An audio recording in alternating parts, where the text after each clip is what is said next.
Have you ever just, looked at a plant, maybe one on your desk or a big tree outside, and really wondered what's going on inside? What makes it all work? It's easy to take them for granted, isn't it? Especially the bits we don't see. Exactly.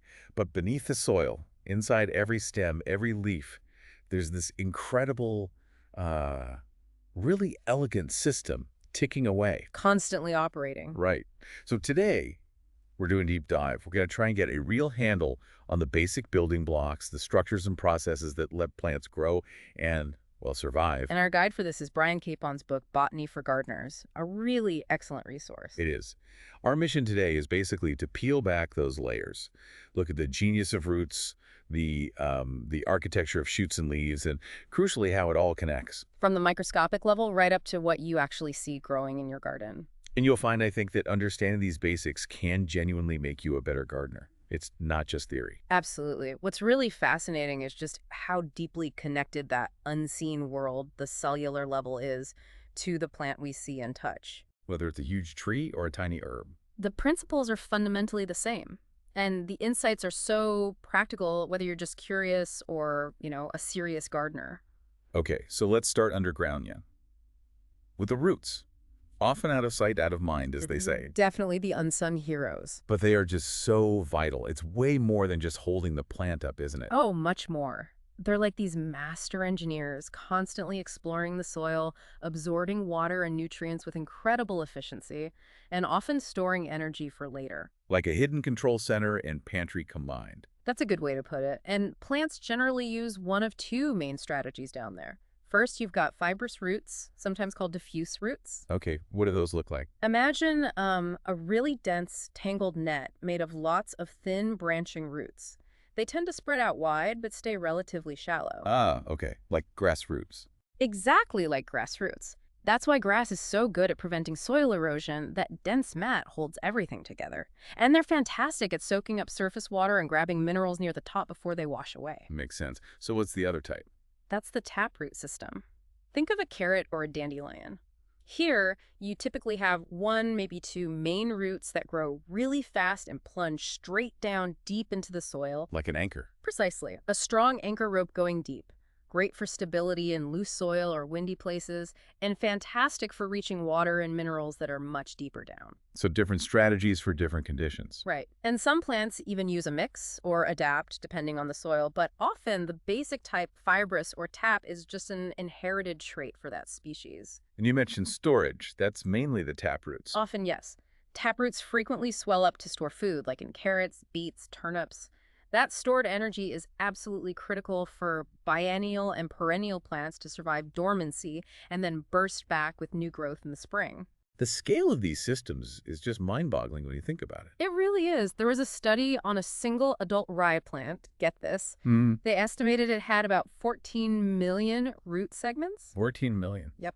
And the total length, over 380 miles. Wow, that's incredible. It's not just a few threads down there. It's a whole subterranean network. An underground highway system. And there's a practical tip here for anyone with a lawn. Go on. Well, if you want strong, resilient grass, you need deep roots. Shallow, frequent watering encourages shallow roots, which makes the grass susceptible to drought and pests. Ah, so water deeply, but less often. Exactly. Force those roots to go searching deeper for moisture. Same idea applies to trees. Their roots often extend way out beyond the edge of the leaves in what's called the drip zone. Remember that when you're watering or fertilizing. Good tip. So how do these roots actually grow and push through the soil? It all happens right at the very tip. There's a zone of actively dividing cells called the apical meristem. That's the engine of growth, pushing the root forward. But soil is rough, isn't it? How does that delicate tip survive? Well, the meristem itself produces a protective layer of cells ahead of it, called the root cap. Like a little hard hat. Kind of. And it's self-replacing. As the root pushes through the soil, cells on the outside of the cap get scraped off, but new ones are constantly made from behind. It even produces a slimy substance that helps lubricate the path. That's clever. Still, it seems amazing that something so small can have so much force. It's the power of slow, persistent growth. Cell by cell, exerting steady pressure over time. You see the evidence, like you said, where tree roots crack sidewalks or split rocks in road cuttings. It's pretty impressive. It really is. Okay, so growth is at the tip, but where does most of the water absorption happen? That happens a little way back from the tip in a zone covered with root hairs. Hairs on a root. Tiny, tiny projections, thousands of them, extending out from the main root cells. They look like fuzz if you see them up close. Okay, and what do they do? Their job is to massively increase the surface area for absorption. We're talking maybe several hundred times more surface area than the root would have without them. Wow, so that's where the action is for water uptake. That's the primary zone. You can actually see them easily if you sprout something like a radish seed on damp paper towel. They form this visible fuzzy band. But they don't last long. New ones form near the growing tip as older ones further back die off. And when roots branch out? That starts from deep inside the parent root. The new branch grows out, usually at right angles, exploring new soil patches. Each branch is basically a clone of the parent root. Okay, so that's the hidden world. Let's come above ground now to the shoot system. That's the stems, branches, leaves. Exactly, the main aerial parts. And it's quite a contrast to the roots. While both have those growing tips, the apical meristems, the one on the stem, the apical bud, is much more complex. How so? Well, that tiny stem tip isn't just responsible for making the stem longer. It's also orchestrating the whole arrangement of leaves as they form, and it's laying down the blueprints for future branches in the form of little buds. All in that tiny little tip. All in maybe the top millimeter or so. As the stem grows, it forms distinct sections. The nodes, which are the points where leaves attach and where those potential branch buds, axillary buds, form, and then the clear bits of stem in between, the internodes. Okay, nodes and internodes. Why is that spacing important? As the stem elongates, those internodes stretch out. This separates the leaves and branches. It's a really smart design to give each leaf the best possible access to sunlight and air. Prevents everything from getting too crowded. And the way leaves are actually positioned on the stem matters too, right? Definitely. They aren't just stuck on randomly. Plants usually follow one of three main patterns. Alternate, where there's one leaf per node spiraling up the stem. Opposite, with two leaves directly across from each other at each node. Or whorled, with three or more leaves radiating out from a single node. And the goal is always maximizing light. Pretty much. If you look straight down on a stem, even one with lots of leaves, you'll notice how cleverly they're angled and spaced, so that a good portion of each layer gets hit by sunlight. Supporting those leaves effectively for photosynthesis, that's the stem's primary job. You mentioned axillary buds, potential branches. Do they all grow? Ah, no, and that's another key survival trick. Most of those axillary buds stay dormant, sometimes for years. They're like a backup system. A reserve. Exactly. If the main growing tip gets damaged, maybe by frost or wind or an animal munching on it, these dormant buds can then spring into action and take over, producing new branches. So that's why pruning encourages bushier growth. Precisely. You remove the main tip, and the plant activates those reserve buds lower down. It's also why you sometimes see new shoots growing from old tree stumps, like eucalyptus. Those are dormant buds finally getting their chance. Fascinating. Now, thinking about stems, there's a big difference between, say, a sunflower stem and an oak tree trunk. Herbaceous versus woody. Right. Herbaceous stems are generally softer, greener, more flexible, and usually don't branch as much. Think annual flowers, vegetables. And woody stems. The evolution of wood was a major step. It provided much greater structural support, allowing plants to grow taller, support more branches, more leaves, more flowers, compete better for light. Which leads to the difference between trees and shrubs. Generally, yeah. We tend to define trees as having one or just a few main woody trunks, while shrubs have multiple woody stems branching out closer to the ground.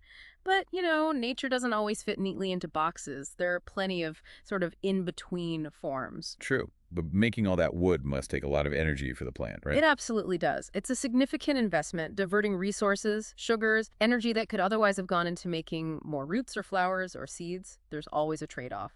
Let's stick with woody stems for a moment.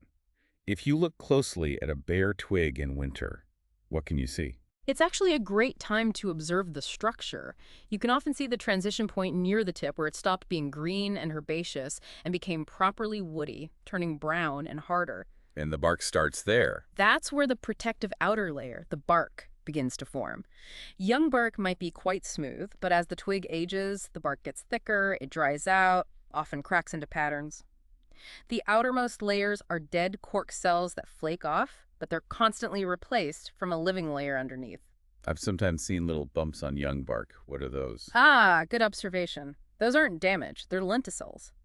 They're basically tiny pores, like little vents. that allow gases, oxygen, carbon dioxide to pass through the otherwise impermeable bark to the living tissues inside. So the stem needs to breathe too. In a way, yes, gas exchange is vital. Then, at the nodes where leaves were attached, you'll find leaf scars. Little marks left behind when the leaves dropped in autumn. Can you see anything within the scar? Often, yes. If you look closely, you might see tiny dots inside the scar. Those are the sealed-off ends of the vascular bundles, the xylem and phloem tubes that connected the leaf to the stem. The plant seals these wounds very effectively with a corky layer to prevent drying out or infection. Every detail seems to have a purpose. What about the very tip of the twig in winter? That's usually protected by the apical bud, or terminal bud. It's the dormant growing tip, enclosed in tough, overlapping bud scales. Think of it as the twig's winter survival kit, shielding the delicate meristem inside from cold and dehydration. And those scales leave a mark. They do. This is really neat. When growth resumes in spring, the expanding bud pushes those scales off, and they leave behind a ring, or several rings, of scars encircling the twig. These are called terminal bud scale scars. Okay, so what's special about them? Get this. You can count the sets of these scars to figure out the age of that twig. Each set of scars represents 1 year's growth spurt, starting in the spring. Seriously, you can tell how old a twig is just by looking at those scars. Absolutely. It's like reading tree rings, but on the twig itself. 1 set of scars per year. Though you won't find these on most evergreens because they don't typically form the same kind of distinct dormant winter bud. That's amazing. Little time capsule on every branch. Yeah. Okay, let's move on to the stars of the show in Summer the Leaves. Nature's solar panels. Seeing a tree burst into leaf in spring is just, well, it feels miraculous, doesn't it? All that fresh green foliage appearing seemingly out of nowhere. It really does. And their whole design is about capturing light, isn't it? Exactly. They're usually broad, thin blades, which maximizes the surface area exposed to the sun and allows light to penetrate through to the photosynthetic cells inside. And they manage this without needing heavy, opaque wood for support within the blade itself. Many leaves are attached by a stalk, right? The petiole. That's right, the petiole, or leaf stalk. It offers several advantages. It gives the leaf blade flexibility to flutter in the wind or shed rain without breaking. It can also twist slightly, allowing the blade to track the sun across the sky. And it helps position the leaves away from the stem and each other, reducing shading. Some leaves don't have one, though. Correct. Those are called sessile leaves. The blade attaches directly to the stem. Grasses are a common example. Now, leaves aren't all the same shape. There are simple ones and compound ones. Yes. A simple leaf has a single undivided blade, though the edge might be lobed or toothed. A compound leaf is divided all the way down to the central stalk, so it looks like several smaller leaflets. Like an ash leaf or a locust leaf. Perfect examples. Those are pinnately compound leaflets arranged along a central axis like a feather. Yeah. Or they can be palmately compound, where the leaflets all radiate out from one point at the end of the petiole, like the fingers of a hand. Think horse chestnut or lupine. Is there an advantage to being compound? There can be. Breaking the leaf area into smaller leaflets allows more light to filter down to lower leaves. It can also reduce wind resistance, and the whole structure might be lighter, requiring less support from the stem. And the veins inside the leaf. They make patterns, too. They do. You see pinnate venation, where veins branch off a central midrib, and palmate venation, where several main veins radiate from the base. Both of these typically create a net-like or reticulate pattern overall. Like if you find an old leaf skeleton. Exactly. The veins are tougher and remain after the soft tissue decays. The other main pattern is parallel venation, where the major veins run alongside each other down the length of the blade. That's really characteristic of monocots, like grasses and lilies. Botanists use all these features, blade shape, tip, base, edge, veins, to identify plants, don't they? Absolutely. Leaf morphology is crucial for taxonomy. It's actually quite remarkable how plants manage to produce such an incredible diversity of leaf shapes, especially when you consider that the initial little bumps of cells they start from, the primordia, often look very similar across different species. How that differentiation happens is still not fully understood. One of the mysteries. Now, what happens if a leaf gets damaged? Say, an insect chews through it. Generally, leaves can't repair significant damage. If a vein is cut, the plant might seal the ends to stop water loss, but it won't regenerate the missing tissue. Except grass. Ah, yes, the exception. Grass is amazing. When you mow your lawn, you're cutting off the tips of the blades, but the grass keeps growing. Right. So how does that work if leaves can't repair themselves? Because grass doesn't grow from the tip like most leaves, it grows from the base near where the blade attaches to the stem. There are special zones of cell division there called intercalary meristems. So the growth engine is at the bottom, not the top. Exactly. The mower just trims the oldest part of the leaf off the top. The new growth keeps pushing up from below. This was a brilliant evolutionary adaptation that allowed grasses to survive constant grazing by animals on the prairies. That makes perfect sense. That's why we can mow the lawn. That's precisely why. Shifting gears slightly, let's think about how we interact with plants, specifically as food. It's kind of amazing how few plant species we actually eat, isn't it? It is quite striking when you think about the sheer diversity of plants out there. Estimates suggest humans have probably only ever used around 2,000 species for food. Only 2,000 out of hundreds of thousands of species. Right. And it gets even narrower. The vast majority of the human population relies almost entirely on just 15 major plant species for survival. 15. Wow. Why so few? Well, a lot comes down to our own biology, our evolutionary heritage, our senses, taste, smell, sight guide our choices. Texture matters. Does it satisfy a craving?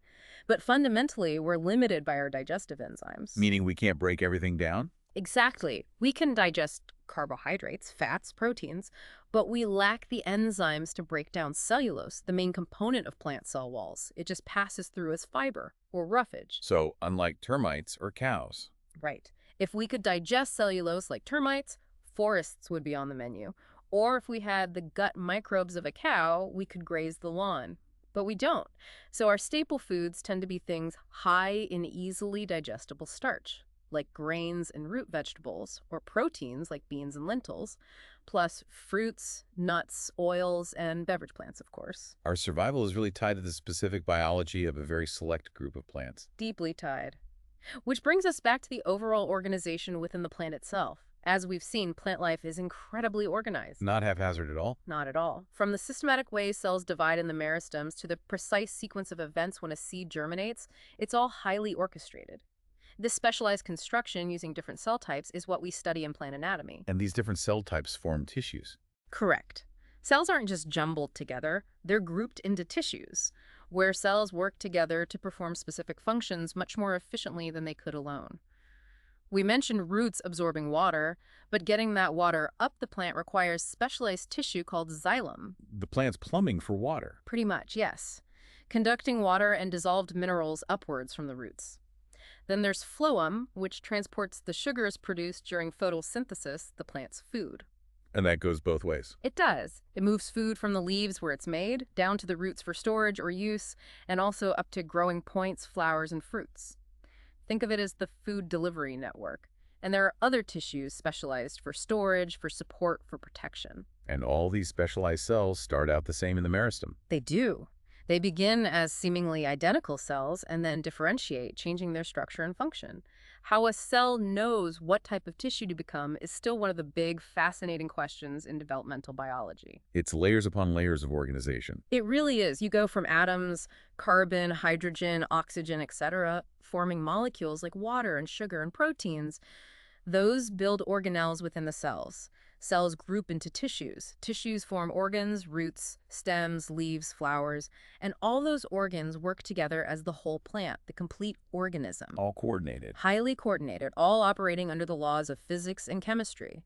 Plants are incredibly complex, unified systems, and when life ends, they break back down into those fundamental elements again. So, wrapping this up, we've journeyed from the hidden world of roots, pushing through soil, absorbing nutrients, up through the supportive stems reaching for light, to the leaves, those amazing solar collectors. It's quite a symphony, isn't it? It truly is. And the more you delve into botany, even just these basics, the more you appreciate the sheer elegance and, frankly, the resilience packed into every plant. Absolutely. And connecting this to the bigger picture, understanding these fundamentals isn't just academic. It genuinely deepens your scientific appreciation, sure, but it also really boosts your practical gardening skills. Because you understand why things are happening. Exactly. You can anticipate what your plants need, why they respond certain ways. Remember, plants have been doing this successfully for millions of years, often in really tough conditions. Their secrets are all around us. Just waiting to be noticed. Right? So perhaps this raises a final question for you to consider. What new detail, what new insight will you notice the next time you really look at the roots, or the stem structure, or the leaves of a plant nearby? Keep looking, keep questioning. Your connection to the plant world can only get stronger.